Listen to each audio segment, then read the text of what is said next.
I'm Michelle Lesniak, and this is how I, as a fashion designer, make a duct tape dress.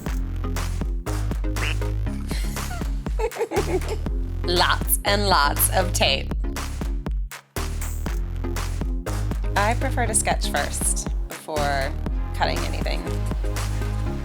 One of my favorite things to do is actually the watercolor painting of my sketches. Really brings the color to life. Voila! There's my inspirational sketch. Time to make a pattern. I'm using muslin as a base for my dress, and I'll actually tape over it, creating a new textile. And it's actually super fun. Once I cut the pieces out of muslin, I then apply the tape. One of the most exciting parts is taking pattern pieces, putting them together, and actually creating a garment. And yes, I'm sewing. You don't necessarily have to sew. Tape is sticky. You could just tape the entire thing. You can sew and tape and sew.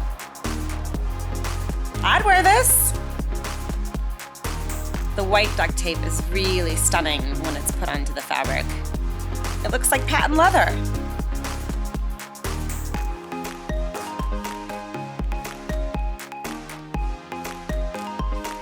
Inspired by Jackson Pollock, I'm building layers with different colors of duct tape.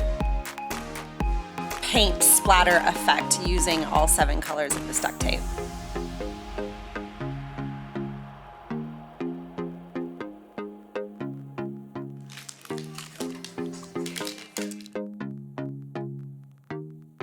And this is how I make a duct tape dress.